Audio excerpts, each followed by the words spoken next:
Sa wakas mga kalogs, nakahanap na rin ako na hindi magpapakaba sa akin pagdating sa rides. Magagamit ko naman araw-araw sa mga biyahe namin. At sa dami nga na nagamit kong ganito ay dito lang talaga ako pinakanatuwa. Meron kasi siyang anti-slip at saka anti-theft. Din siya ng rubber at high quality materials. And specially designed sa mga maliliit at malalaking cellphone. At bukod nga sa lahat na nabanggit ko, ito na siguro yung pinakamura sa market sa ganitong klase ng quality. At i-share ko lang sa inyo, baka naman makatulong. Ito nga pala mga kalogs, yung gamit natin dati na cellphone holder na which is pang-apat na ata yan. Mag-iisang linggo na rin nung nakabili ako na ito sa online. Akala ko nga nung una hindi siya legit dahil madalas ako nakakabili ng mga ganito pero hindi naman ganito yung itsura niya at quality. At gusto ko lang mai-share sa inyo mga kalogs, baka mamaya mangyari rin sa inyo yon. Madali lang naman siya install mga kalogs. Side mirror type nga pala yung binili ko. Pero depende naman sa iyo kung side mirror o bracket type yung bibilin mo. Wala na kasi yung bracket ko ng side mirror sa harap kaya ito na yung kinuha ko. Kinabit ko lang yung arm niyan kasama yung mismong cellphone holder tsaka mo ayusin kung anong angulo yung gusto mo. 360 degree rotation na nga pala yan mga kalogs kaya kahit saan mo itapat ay wala magiging problema. Kampante rin ako na iwan siya sa motor ko dahil may anti-theft mechanism siya. Kahit sa public places mo siya i-park ay hindi ka mananakawan. Yung upper side naman niya ay fully adjustable para mas madali nating ilagay o tanggalin yung mga cellphone natin. Magsisilbing lock din ito para hindi basta-basta mahuhulog o babagsak yung mga cellphone natin. Ilang beses na rin kasi ako nahulugan ng cellphone lalong-lalo na sa high speed. At ang ending, mas mahal pa yung LCD kaysa sa cellphone holder. Aside from that mga kalogs, hindi ka rin kakabahan na magasgasan yung cellphone mo dahil rubberized siya. Halos binalutan na nga ng rubber lahat ng angulo niya para hindi magasgas yung cellphone mo. At ito na siguro yung pinaka-highlights dito. Meron kasing shock absorber na sasalo ng alog wherein malilesen yung impact sa mga cellphone natin na maaring mag-cause naman ng pagkabasag o pagkasira nito na parang may spring sa loob at binalutan ng rubber. And lastly mga kalogs, pwede ka maglagay ng action camera dahil meron itong action camera holder which is makakatulong sa atin para mabawasan yung bracket na nakakabit sa mga motor natin. And at the same time, mas marami tayong makukuha ng shots at angulo. Hindi ko na nga tinanggal yan kay J-Max dahil araw-araw ko namang gamit. And at the same time, napaka-importante sa akin ito lalong-lalo na kapag may long ride. Madalas kasi mga kalogs kapag gamit ko tong si J-Max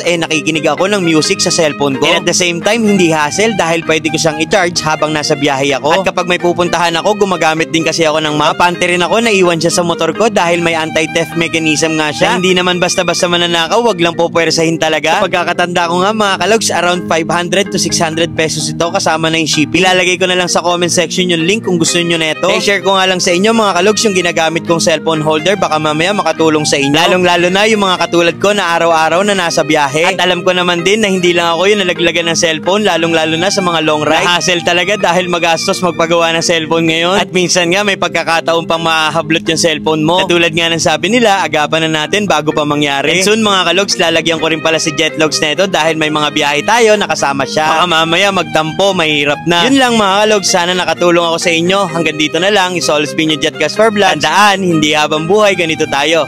Love ya!